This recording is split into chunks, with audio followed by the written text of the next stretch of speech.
दोस्तों नमस्कार। आज हम चर्चा करेंगे डिजिटल प्रौद्योगिकी पे या डिजिटल इंफ्रास्ट्रक्चर और साथ ही साथ सूचना प्रौद्योगिकी। सब कॉमन एक ही चीज है। डिजिटल प्रौद्योगिकी, सूचना प्रौद्योगिकी और डिजिटल इंफ्रास्ट्रक्चर।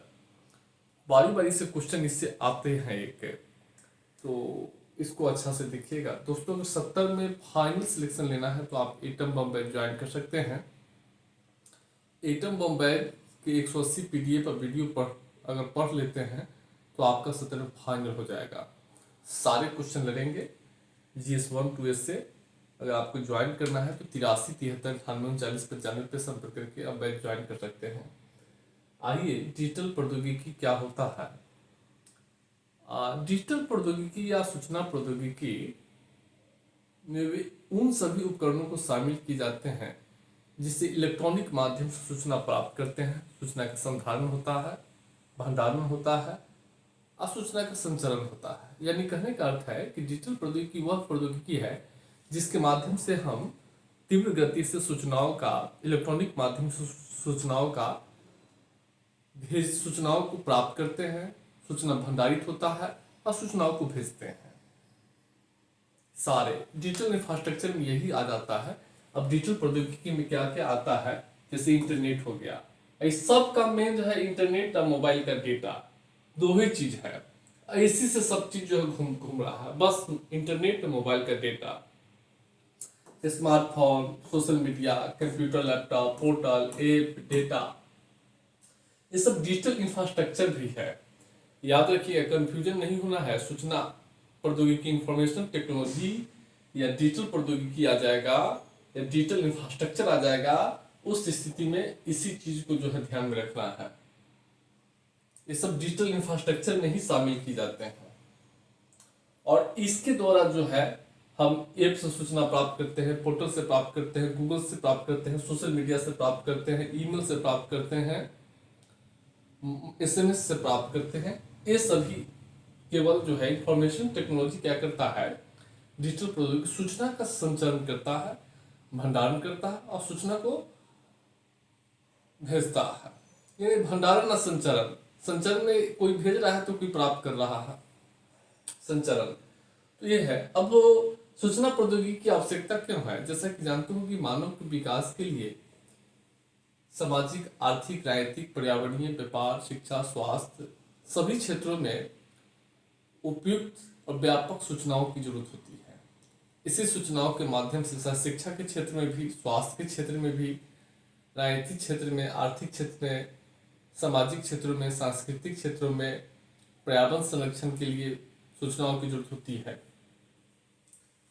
सूचनाओं की जरूरत होती है। इंफॉर्मेशन टेक्नोलॉजी, और यह सूचना क्या करता है कि व्यक्ति को उचित समय पर निर्णय लेने, उपयोगी निर्णय लेने, संवाद करने में जो है सक्षम बनाता है। इससे क्या होता है कि समय, संसाधन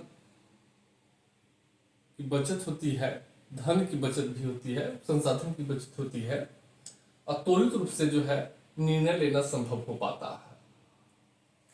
इंफॉर्मेशन टेक्नोलॉजी है, सब PDF में लिखा हुआ है, देख लीजिएगा। अब हम लोग डिजिटल प्रौद्योगिकी का अनुप्रयोग महत्व क्या है इसको देखेंगे। सबसे पहले हम अर्थव्यवस्था के सभी क्षेत्रों में एक एक करके बता रहे हैं कि क्या उपयोग है। अर्थव्यवस्था में डिजिटल प्रौद्योगिकी से क्या है कि डिजिटल अर्थव्यवस्था का निर्माण संभव हुआ है। और डिजिटल अर्थव्यवस्था कैसे हुआ है? हम ऑनलाइन लेन देन कर रहे हैं, बिना बैंक गए हुए। घर बैठे हम व्यापार से जो है ई-कॉमर्स के माध्यम से सामान मंगवा रहे हैं, सामान बेच रहे हैं, वस्तु सेवाओं की परिचित कर रहे हैं, उपभोग कर रहे हैं। हम घर बैठे टैक्स पे कर रहे हैं, टैक्स जो है जमा कर रहे हैं घर बैठे। घर बैठे जो है हमारा जो है वेतन, सैलरी आ जाता है या संस्थागत लाभ की जो राशि है सीधे आ जाता है। तो डिजिटल अर्थव्यवस्था का इससे निर्माण होता है। और देखिए, ई-कॉमर्स, ऑनलाइन लेन देन, व्यापार। कृषि क्षेत्र में डिजिटल प्रौद्योगिकी का व्यापक उपयोग है। सूचना प्रौद्योगिकी किसानों को नई प्रौद्योगिकी जानकारी देने, मौसम और जलवायु की जानकारी देने देने किसानों को प्रशिक्षित करने, उर्वरक, बीज, मंडी के भाव की जानकारी देने में जो है सक्षम करता है। नई तकनीकों को अपनाने के लिए साथ ही साथ सरकार से जो लाभ मिलता है, संस्थागत लाभ प्राप्त होता है, वो सीधे जो है बिना बिचौलियों की सहायता से किसानों के खाता में पहुंचता है। तो किसानों को खेती संबंधी तमाम जानकारी जो है इंफॉर्मेशन टेक्नोलॉजी के माध्यम से प्राप्त होती है, डिजिटल प्रौद्योगिकी के माध्यम से। औद्योगिक क्षेत्रों में देखेंगे तो निवेश के औद्योगिक क्षेत्रों को निवेश की जानकारी प्राप्त होती है, निवेश की विभिन्न क्षेत्रों से निवेश की प्राप्त होती है। साथ ही साथ बैंकों से जो है ऋण लेना, जमा करना, लेन देन करना में आसानी हुई है। पर उद्योगों की स्थापना करने के लिए तमाम तरीके की मंजूरी होती है। सिंगल विंडो सिस्टम के माध्यम से, विभिन्न ऐप पोर्टल के माध्यम से औद्योगिक क्षेत्रों को तमाम सरकारी मंजूरी प्राप्त होती है। साथ ही साथ इंफॉर्मेशन टेक्नोलॉजी के माध्यम से वस्तुओं का स्वचालित ऑटोमेटिक उत्पादन हो रहा है। तकनीक के माध्यम से स्वचालन, ऑटोमेशन, इन वस्तुओं का उत्पादन बिना मानवीय श्रम के संभव हुआ है। साथ ही साथ विभिन्न प्रकार के टैक्स, श्रम कानूनों में को जो है सरल आसान करके जो है कारोबारी सुगमता को बढ़ावा दिया है। इंफॉर्मेशन टेक्नोलॉजी औद्योगिक क्षेत्रों को नई नई टेक्नोलॉजी के बारे में जानकारी बढ़ी है, नई नई टेक्नोलॉजी जो है का विस्तार करने और का जो है अवसर प्राप्त हुआ है। साथ ही साथ सर्विस सेक्टर में देखेंगे औद्योगिक क्षेत्र में सॉफ्टवेयर उद्योग का विकास हो गया है, IT इलेक्ट्रॉनिक उद्योग का विकास हो गया है, बड़े पैमाने पे मोबाइल, लैपटॉप ये सब बनने लगा है। BPO, कॉल सेंटर देख रहे हैं, इस सब का जो है बड़े पैमाने पे विकास हो रहा है इंफॉर्मेशन टेक्नोलॉजी के माध्यम से ही। तो ये औद्योगिक क्षेत्रों को जो है लाभान्वित कर रहा है। व्यापार में देखेंगे तो सबसे पहले व्यापार में जो है विभिन्न प्रकार के जो टैक्स जमा करने का जो अवरोध था, श्रम कानून का अवरोध था, इसको समाप्त करके जो है कारोबार को आसान किया है। साथ ही साथ जो है व्यापारिक लागत को कम किया है, व्यापारिक लागत को जो है कम किया है। ई-कॉमर्स, ई ट्रेडिंग के माध्यम से आज जो उपभोक्ता और वितरण केंद्र दोनों जुड़ गया है। अब घर बैठे सामान मंगवाना, सामान बेचना आसान हो गया है। साथ ही साथ सूचना प्रौद्योगिकी क्या किया है, व्यापारी, उपभोक्ता और उत्पादकों को आपस में जोड़ने का काम किया है। तो यह व्यापार के क्षेत्र में भी देखे हैं। उसके बाद जो है सामाजिक क्षेत्रों में एक तो डिजिटल समाज का निर्माण हुआ है। ऐसा समाज जिसमें समाज के विभिन्न लोगों के बीच जो है, समाज के विभिन्न लोगों के बीच जो है बात करने के लिए सीधे सीधे जो है आप वीडियो कॉन्फ्रेंसिंग के माध्यम से, मोबाइल से, या सामान कहीं से मंगवाना है या सामान बेचना है, शिक्षा हो, स्वास्थ्य हो, मनोरंजन हो, इस सब के माध्यम से समाज को जो है डिजिटलित कर रहा है। साथ ही साथ समाज में जो है लोगों को जो है स्वास्थ्य सुविधाओं के लिए जो है सीधे डॉक्टर से संपर्क, शुद्ध टेलीमेडिसिन के माध्यम से डॉक्टर से सीधे संपर्क बढ़ा है। दूर दराज क्षेत्रों में स्वास्थ्य सुविधाओं का प्रसार हुआ है। टेलीमेडिसिन के माध्यम से लोग घर बैठे ऑनलाइन शिक्षा प्राप्त कर रहे हैं, ऑनलाइन पढ़ा रहे हैं। डिजिटल प्रौद्योगिकी क्या किया है समाज में, भाषा, समय, समाज के विभिन्न लोगों के बीच जो सामाजिक समूहों के बीच जो है भाषा, समय और भौगोलिक दूरी को समाप्त कर दिया है। साथ ही साथ संवाद और सूचना के तीव्र प्रसार जो है समाज में हो रहा है। समाज में जो है आधुनिक प्रौद्योगिकियों, परिवार नियोजन संबंधी उपाय है या विभिन्न प्रकार के जो है कपड़ा, वस्त्र, नई फैशन के बारे में जानकारी बढ़ी है, या विभिन्न उपभोक्ता वस्तु में कभी नई जो है फैन, फ्रिज, टेलीफोन, इस सब के बारे में जो है गाड़ी, मतलब विभिन्न औद्योगिक वस्तुओं के बारे में जो है पहले से अधिक जो है उनकी एक्सेस हुई है, उनकी जागरूकता बढ़ी है। साथ ही साथ क्या हुआ है कि एक समरूप संस्कृति का उदय हुआ है समाज में।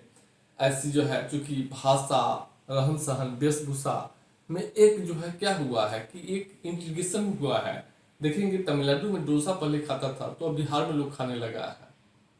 मोमो चीन में खाता था तो अब हर जगह पूरे विश्व में मोमो चल रहा है। पाव, बड़ा पाव हर जगह चल रहा है। तो कहीं ना कहीं जो है संगीत में के क्षेत्र में देखेंगे तो सूचना प्रौद्योगिकी के माध्यम से संगीत का भी जो है वैश्वीकरण हुआ है। अब जो अमेरिका में गाना बजता तो बिहार में बजने लगा है। बिहार में जो भोजपुरी जो है ललन टॉप लागुली, ये जो है अमेरिका में भी बज रहा है, लंदन में भी बज रहा है। पवन सिंह के गाना या खेसारी लाल का बहुत सारे जो है गाना है भोजपुरी के। एक और नया हीरो है, बहुत अच्छा नाम है, रितेश पांडे का भी जो है गाना है। और एक नया और सिंगर कोई आया भोजपुर में, तो हमेशा के नए सिंगर आते रहते हैं। तो इस सब से क्या हुआ है कि एक समरूप संस्कृति का उदय हुआ है। घर से काम करना आसान हो गया, वर्क फ्रॉम होम। इससे जो है तो साथ ही साथ समाज में एक जागरूकता पैदा हुआ है, महिलाओं की चेतना बढ़ी है उनमें जो है।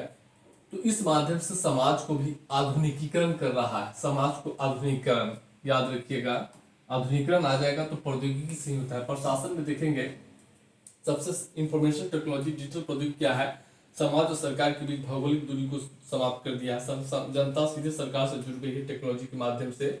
ई गवर्नेंस के माध्यम से सरकार जो है इलेक्ट्रॉनिक माध्यम से सीधे जो है जनता को सेवा प्रदान कर रही है, सेवा प्रदान हुई है। साथ ही साथ लोक सेवकों शासन प्रशासन के कार्यों में पारदर्शिता बढ़ी है। लोक सेवकों की जो है उत्तरदायी जिम्मेदारी बढ़ी है। कार्य निष्पादन में सुधार हुआ है, कार्य निष्पादन में तेजी आया है। लोगों को कार्यालय जाने से छुटकारा मिला है। जाति प्रमाण पत्र बनाने, आय प्रमाण पत्र बनाने, रिजर्वेशन कराने, आय टैक्स भरने, परीक्षा देने, परीक्षा के फॉर्म भरने, ये सबसे कार्यालय जो है जाने से छुटकारा मिला है। राजनीतिक क्षेत्र में देखेंगे तो ई वोटिंग, चुनाव सुधार के माध्यम से चुनाव जो है चुनाव को निष्पक्ष स्वतंत्र बनाने और अधिक समावेशी बनाना संभव हुआ है। साथ ही साथ जो है इंफॉर्मेशन टेक्नोलॉजी के माध्यम से मतदाता अधिक सशक्त हुआ है। अब कहीं कैसे सशक्त हुआ है, तो अब टेक्नोलॉजी के सोशल मीडिया या विभिन्न पोर्टल ऐप के माध्यम से जनता सीधे अपने प्रतिनिधि से सीधे जुड़ गया है। प्रतिनिधि के बारे में जो है जानकारी जो है प्राप्त हो गई है उनके सारे क्रियाकलापों में। साथ ही साथ मतदाता को भी जो है प्रतिनिधि के बारे में अधिक जानकारी होने से मतदाता भी अधिक सशक्त हुआ है। प्रतिनिधि और मतदाता के बीच जो है जो भौगोलिक दूरी होती थी वह समाप्त हो गया है। आज इंफॉर्मेशन डिजिटल प्रौद्योगिकी के माध्यम से चुनाव प्रचार करना, मतदाताओं को जो है चुनाव संबंधी जागरूकता पैदा करना, साथ ही साथ चुनाव का संचालन करना, उसकी निगरानी करना, ये आसान हो गया है। मॉनिटरिंग करना आसान हो गया है। पर्यावरणीय क्षेत्र में जो है क्या है कि प्राकृतिक संसाधनों की बचत हुई है। ऑनलाइन लेन देन, ऑनलाइन व्यापार, ऑनलाइन जो है संस्थागत लाभ, ई शिक्षा, ई स्वास्थ्य, इस सबसे क्या हुआ है, ई कोड, इस सबसे क्या हुआ है, कागजों की खपत में कमी आई है। साथ ही साथ लोगों को कार्यालय जाने की छुटकारा मिला है। इससे क्या हुआ है, प्राकृतिक संसाधनों की जो है खपत कम हुई है, कागजों की कमी हुआ है। उसका प्रदूषण पर नियंत्रण, लोग पहले सरकारी काम के लिए या सामान खरीदने के लिए बाजार में जाते थे या कार्यालय जाते थे तो भीड़ भाड़ बढ़ता था। इससे जो है वाहन से जाते थे तो प्रदूषण फैलता था।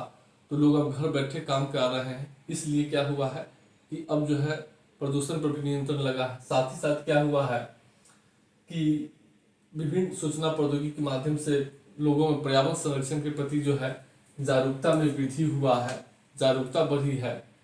और साथ ही साथ इंफॉर्मेशन सूचना प्रौद्योगिकी इंटरनेट क्या किया है कि पूरे विश्व समुदाय को जोड़ दिया है। इससे क्या हुआ कि जलवायु परिवर्तन, ग्लोबल वार्मिंग, ओजोन डिप्लेशन, इस सब के विरुद्ध साझा लड़ाई में सभी देशों को एकजुट करने का काम किया है यह तकनीकी। तो ये जो है लाभ है। और अब जो है ये जो है अब देखेंगे सूचना डिजिटल प्रौद्योगिकी क्या नकारात्मक प्रभाव पड़ा है। इससे लोगों की गोपनीयता का खतरा बढ़ गया है। अब लोगों की जो है गोपनीयता जो है, अब बहुत चीज छुपा के रखेंगे मोबाइल में, आप छुपा के रखते हैं। और बहुत सारा चीज जो है आप डायरी में लिखते थे, अब मोबाइल में जो है लिख रहे हैं। तो लोगों को जो है क्या हुआ है कि लोग जो है उसकी जो है गोपनीयता जो है कभी भी हैक करके जो है उसकी जो है सब डिटेल्स जो है देख सकता है लोग। तो गोपनीयता का खतरा बढ़ा है। उसके बाद जो है स्वचालन से नौकरी संकट बढ़ी है। बड़े पैमाने पे ऑटोमेटिक उत्पादन से क्या हुआ है कि नौकरी का जो है संकट बढ़ी है। कानून व्यवस्था के सामने नई नई चुनौती पैदा हो गई है। साइबर क्राइम, फ्रॉड, ये सब जो है घटनाएं बढ़ी है। महिलाओं पर जो है ऑनलाइन सोशल मीडिया के माध्यम से हमला, बच्चों बुजुर्गों पर हमला, तो ये सब जो है संकट बढ़ा है। उसके बाद डिजिटल अंतराल पैदा हो गई है। अब देखेंगे बिहार में 98.63% लोगों के पास जो है मात्र कोई लैपटॉप और कंप्यूटर नहीं है। बिहार में इंटरनेट घनत्व जो है 53.63 है, जबकि भारत में 63.53 है। अगर केरल देखेंगे, महाराष्ट्र देखेंगे, कर्नाटक देखेंगे, पंजाब देखेंगे, तो सबका इंटरनेट घनत्व जो है 75% से अधिक है। यानी कहने का अर्थ है कि भारत के विभिन्न राज्यों के बीच, बिहार के विभिन्न जिलों के बीच बड़े पैमाने पर डिजिटल डिवाइड मौजूद है। अब इस डिजिटल डिवाइड के क्या कारण है? इस डिजिटल डिवाइड के कई सामाजिक आर्थिक कारण है। सबसे बड़ा कारण है प्रतिशतात्मक व्यवस्था।